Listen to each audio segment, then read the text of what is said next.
Welcome to the Wellness Workers Podcast, your go-to source for practical insights on health and wellness for you, your family, and your workplace. In each episode, we explore best practices, proven wellness programs, and uncover what truly works. We'll be speaking with experts and thought leaders in the wellness space, bringing you their knowledge and experience to help you lead a healthier, more balanced life. So let's dive in and discover the strategies that can transform your well-being, both personally and professionally.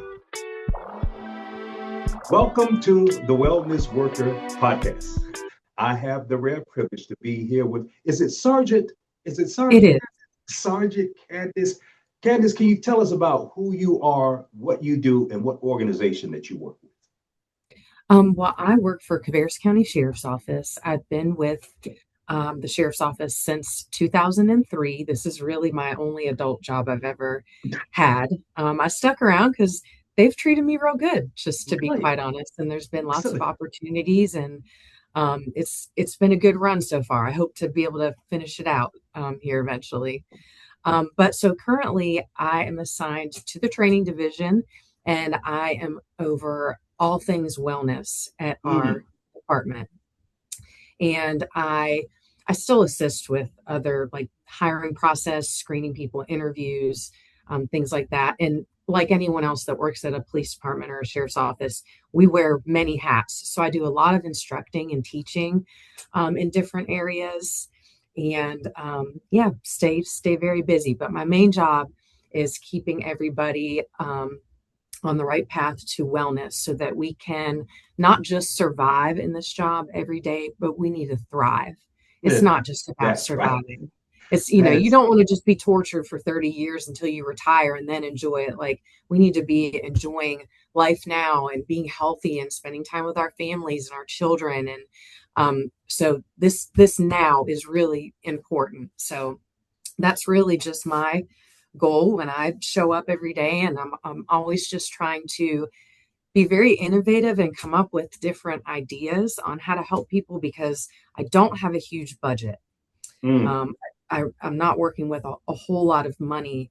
So I have to just be creative. Like, for example, this was probably 5 or 6 months ago.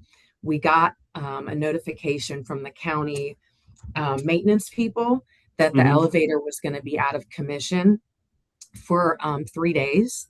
So I hopped right on that, and I created an employee stair challenge, and I put sign-in sheets. So it's about 5 stories up to the top floor. Wow. And so I made a sign-up sheet for each floor, and I put a pen with it. And then every time somebody took the stairs, they got to sign off, write their name. And then at the end of the 3 days, I had a winner. I had created, put a little gift basket together. Really? And at the end, I counted who did the most floors, and then that was the winner. And people got super competitive with that. We had people racing each other, getting up once an hour to go do the stairs so they could write their name. And it got kind of crazy. So that's one I'm going to do that one again. And I've had requests to do that one again. That's ingenious. That's already. That's great. I had a conversation this morning with the Carrollton Police Department. Carrollton Police Department has actually implemented a massage chair in their wellness room. I think it's in the gym area, but they have this massage chair, and the people have love it.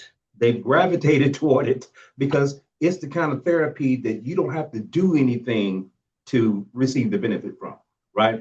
And one of the reasons why I'm having this conversation with people like you is to be able to share information with other agencies, such as the innovative idea that you had about the stair concept, and utilizing that in order to promote well-being and health. But give me an idea of what you've been doing in terms of your particular function as the wellness director.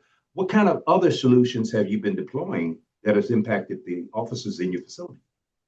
Well, I broke this down by physical, mental, and then spiritual, and then financial, because those are really, the 4 different areas for wellness. So I did make a list of all the incentives and things that I've done, but it's nothing that's terribly impressive, like that other video that you sent me of that department that has the insane Yeah. Zen calm down, or they call it the war The room. war room, wellness and That recovery is room. Yes. that is crazy. But I'm so glad you sent that to me because this got my wheels spinning. Hmm. I Hmm. saw they had the compression for shoulder and legs in there, and they had all sorts of stuff in there. And I was like, Mm. it just really opened up my mind to what I could try to create here someday. But I got to find some money first. Um, I'm gonna help you with that because one of the there things you that I go. recognize is this. Currently, in the United States of America, the health and wellness is about a $56 billion industry, Hmm. right? We spend a lot of money sometimes in reactive actions that we perform because we didn't take the proactive measures that would have eliminated that distress. So right now, American businesses are spending over $300 billion annually because of the deficiency in health and well-being, either it's for medical cost or for absenteeism or attrition. So in order to avert that, we want to definitely educate the market about what kind of solutions can be deployed that'll make it possible for you to have that kind of resiliency to perform at your highest level. Also, because of the importance of the position that you guys are in, you face stress head on, head on. Now, the average individual can't really deal with stress on a consistent basis. But the thought that that's your profession, it it behooves the organization to make sure that you're addressing the well-being of people who are in positions that are putting themselves in harm's way every day for our community. So hats off to you and really love what you're doing. So one, I'm gonna make sure you get access to the resources that you need so that you can have access to the tools that can help to build the resiliency and the recovery of those people that are putting themselves in harm's way every day. Based on what you have envisioned for your organization, where do you see yourself going in terms of your next steps, what you want to deploy for the wellness of your people? I've got a couple different things up my sleeve. Um, my next my next contest that I'm going to launch is going to be a lean muscle campaign. I want to educate people about the importance of lean muscle mass, and then I Mhm. want to invite them to participate in a Suns Out, Guns Out challenge where they can Oh, come I work like with me. that. I like Yeah, that. if you want people to participate, you got to come up with like a groovy name, right? So Yeah. it's getting ready to be spring, and people are wearing short sleeves, and so I'm gonna make it a suns out, guns out Suns out, guns out. I like that. incentive. So, and I just ordered. I have a body competition tool, composition tool that I just ordered. So I'm gonna incorporate my body composition tool. So we'll track their lean muscle mass throughout the program, and then Mhm. let them see their results. So that's my next campaign that I'm getting ready When to is that run launch? here. When is that launch? I was gonna launch it probably in about a week or two. Okay, let me ask you a question. How many people do you currently have in your organization? How many officers are there? So we have over 400 people, but that's including all of our detention officers and all of our like records or civilian people because they all get all of the wellness incentives, and they're welcome. Everyone's welcome to participate. It's not just for the officers, but Mhm. sworn officers we have around like 215, 220. Okay. Now, you mentioned something about what they were doing over in the city of Garland. And one of the things that was very innovative about that relationship is that they not only they pool resources together. They have 400 officers in their organization. They pool resources together with crowdfunding because they put some money on the table saying, okay, we need to address our well-being. But also the community came out at large. We actually did a matching grant with them for a massage chair. But the community came out at large. Some business sponsors came out. They either provided equipment, money, or resources. But what they did is that they put a plaque on the wall in the back of the wellness and recovery room so that they would acknowledge the people that contributed to support them. So they used three different modalities. One, crowdfunding. Two, grant resources. Three, community support. Because it behooves the community to support the people who's out there keeping them safe. And many times and I know it's an egoic kind of thing, And traditionally, particularly when you're in like law enforcement, you want to just keep it to yourself. If any stress or pressure, and you just don't want people to know the vulnerability. And many times that's a destructive method, right? It doesn't produce a lot of good works. But the idea is that if you give the community that you serve an opportunity to support what you do, many times they will be very responsive because they want to show their appreciation for the sacrifices that you make. But often they don't know how to do it. So I commended them for doing what they did in Garland, but I think that this should be a practice across the globe in reality, because all people are one part of the same human species. And those that put themselves in harm's way deserve to receive the support from the communities that they serve. But we have to create that mechanism to make that possible. So whatever you need to do with your initiative, my commitment is this one: I will make sure you get access to the Lexapro grant resources so that we can help you put that in motion. But also to be able to share this information with other agencies that haven't thought about something as innovative as Suns Out, Guns Out. Well, that will be something that's helpful to other agencies, especially if they're small and they don't have a lot of resources. I'm only working with like a $5,000 a year budget. So and that covers like equipment, contests, any new training that I need. So I don't have a huge budget. So this would probably be helpful to a smaller agency that maybe doesn't have money allocated for wellness at this time. There's a lot of this stuff you can do basically for free. So let me get started. I'll run down my list of physical things that I've done. So this past summer, 2025, I ran a program. I called it Summer Shred. Really? And you had to complete 6 training sessions with me over 6 weeks. So I had a lot of people that signed up, and then at the end, one of them won $100 gift card, did a drawing. So I had pretty good participation in that. That went good. So again, they just had to come meet with me and train physically six times over 6 weeks. This one event, I love this event, and I'm definitely doing this again. I partnered with a company that is local here. It's called Run for Your Life, and they're a shoe store for running shoes. So I'm sure they have them like across the Charlotte region, but I'm sure in other regions across the state, they have other shoe stores that are like this, that people could do this. But I partnered with Run for Your Life, and they basically brought a shoe store to us. Really? I mean, I can't even tell you how many pairs of shoes they carted in here, but I had people, you had to sign up if you wanted to secure a spot, but they brought 8 specialists, and I had 40 people that got fitted, personalized, specialized fittings for running shoes. Yes. Really? It was awesome. That is awesome.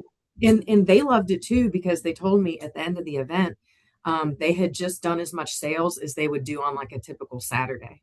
Really? Yeah. Wow. So it was profitable for them too. But if anybody is local or close to Run for Your Life, if you pair up with them, and if you do it far enough in advance, they'll send sponsors that will like raffle off shoes. They'll have sponsors that will provide food for your event. So it's a really fun way for people to come get, especially screening for, specially fitted shoes like that, and then maybe win something and have food. And so I really like that event. I'll definitely be doing it. And they got some significant exposure. Yes. Yes. Really. 2 years in a row now, I've done a Couch to 5K. Had very good participation in that. Break that down to me. Couch to 5K. Couch to 5K. So it's a 9-week program. And if you're going to follow the program, the way that it works is that a minimum of 3 days a week, you're going to do what the program is telling you to do. So like week 1, it's very interval based, so that people that are just starting out can handle it. So week 1 might be run for 2 minutes, walk 3, run for Mm-hmm. 3 minutes, walk 5, and then it's a pattern and it just repeats. Mm-hmm. So then week 2 will change and be a little bit different. Week 3, week 4, and then it will progress to week 9, where hopefully you're running more of the time than you're Mm-hmm. walking.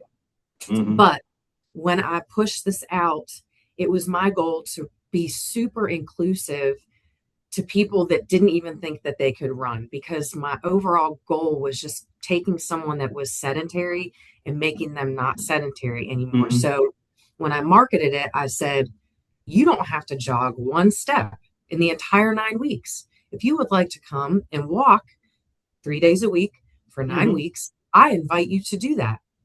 If you show up and you're like, man, I really like week 1, how those intervals go. I don't care if you do week 1 for 9 weeks. It was just about getting people out Engaged. and It get them moving. engaged. And Yeah. it worked, because I did have a lot of people that came out that were literally off the couch, that they were sedentary. And some of them walked for the whole program.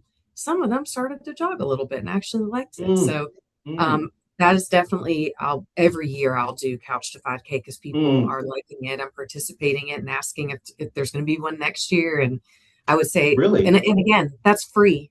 That is a completely free Wow. thing that you could do. Um, I did offer a little incentive with that, though. I had some money to work with.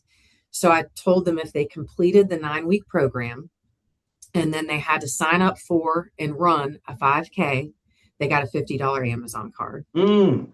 Mm. Interested. Hmm. Yes. As it relates to some of the other categories, because you mentioned that you had the physical, you had the spiritual, you had the financial. What were some of the other pieces that you did in terms of stimulating well-being among your people in those other categories? The other categories. So what did I do? Oh, I created like a FAQ about alcohol and Mm. about if someone wanted to get help for an issue with alcohol, what Mm-hmm. that would look like. Because I think that it's a skeleton in the closet at many agencies. There are some agencies that are more progressive and more upfront, and it's not something. There are people that regularly go get treatment for alcohol. It's more in the western side of the state.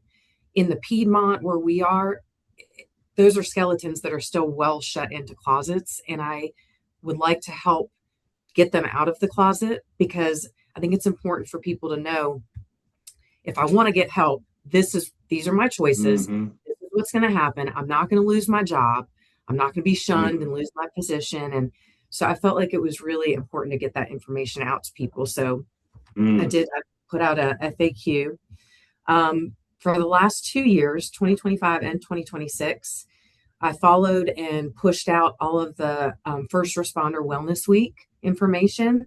For 2025, um, I had people like watch the seminars, and then they had to send me an email with what they saw, little blurb about what they learned, and then they got entered into a drawing for some baseball tickets for our Mm-hmm. Cannonballers. That's our local baseball team. And then for this year, what did I do for this year? I forget what my incentive was this year. Oh, this year, they had to show me proof on their devices or email me Mm-hmm. proof that they had walked 10,000 steps at least one day that week. And then Mm-hmm. they were entered into a drawing for a gift card. So that was what I Interesting. did for Wellness Week. Let's see. For our night shift, I created a memo of places that they could eat that are healthy, that are open all night. Mm-hmm. And then I also put out an educational piece about the timing of how you're supposed to eat if you're on night shift, because Mm-hmm. it's not just random or whenever you feel Really. hungry. Or there is science behind it that is going to make you sleep better once you get off your shift. Mm-hmm. And Mm-hmm. so the timing of that nutrition is really important. So I sent that out to all of our folks for night shift. Um, we have a peer support team here. I'm the leader of that peer support team. And we also have a therapy dog. Back in January of 2025, we've had a peer support team for a long time. And we had asked for a dog in the past, and it was always a no. Mm-hmm. And once I got it started with wellness full time, and I was like, I have time to really work on this now. I found a nonprofit and wrote a proposal to them, and they accepted it. So in October of 2025, we got Sage. Sage Mm, was placed here with wow. us, and she was Wow. completely free in her training and her Sage. Where's Sage? Is that Sage? Yeah, Sage. Up, up, up. Oh, can you see? Wow, I see Sage. Yes. This is Sage. She's our That's therapy dog. beautiful. That's beautiful. She's really awesome. She helps a And lot of people. I can imagine. I can imagine. Now, I will say this, a couple of things that you mentioned. One was about the alcohol. I remember we did recently, well, probably the end of last year, beginning of last year, we did a event with the Fraternal Order of Police, and we attended their session, and we actually had like a massage chair information. And one of the things that I noticed from some of the bypassers, they're like, okay, I don't need a chair. All I need is a bar when I get off. And many times people try to use that escapism as a method to self-medicate, right? So it's really Right. important. I'm glad that you are actually addressing that issue and providing them with avenues by which they can go through and not be in danger of losing their job because of the situation, because it has to be addressed.